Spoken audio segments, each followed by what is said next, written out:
Je vous remercie d'être venu à cette exposition, cette première exposition de Paul Nadet à la cathédrale. Le titre de l'exposition, c'est « Les vitraux de Paul Nadet, un chemin de lumière ».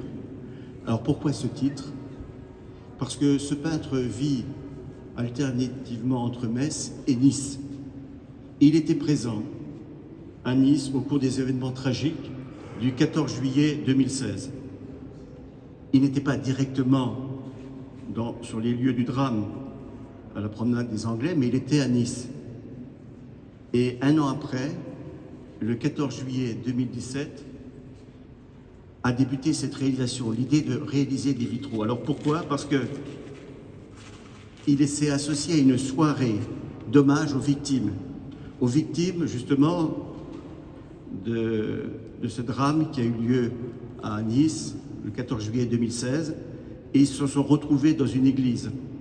Tous les artistes niçois ont réalisé 16 panneaux sur les deux faces de la grande porte de l'église Saint-Pierre d'Arène de Nice, sur le thème de l'espérance vivante.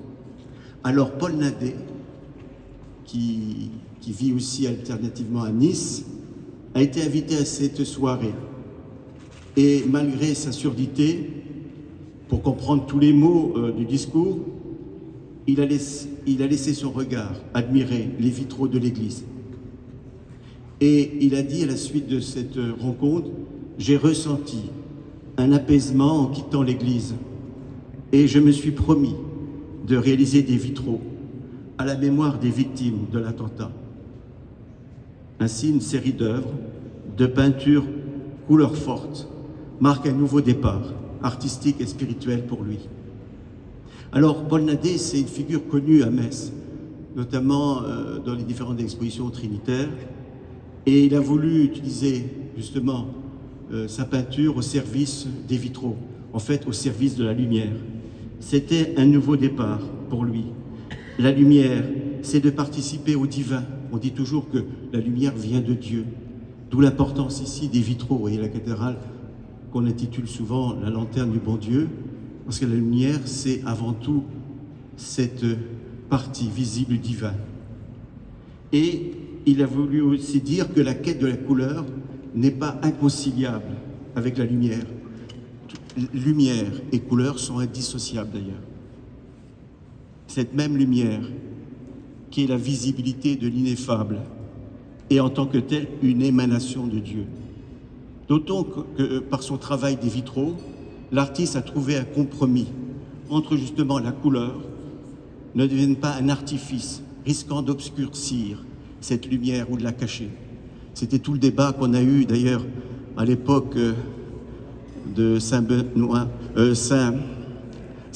de Clairvaux, celui qui était à l'origine du mouvement cistercien, qui voulait justement le moins de couleurs possible pour ne pas occulter cette lumière de Dieu.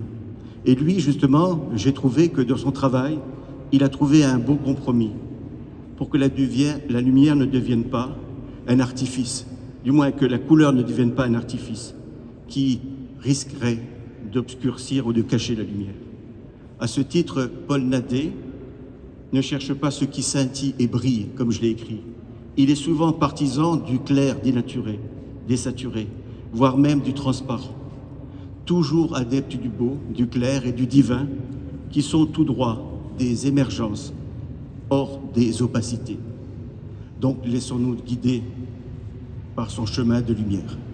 Et je vais lui laisser la parole sans non plus prendre trop la parole et le laisser parler librement.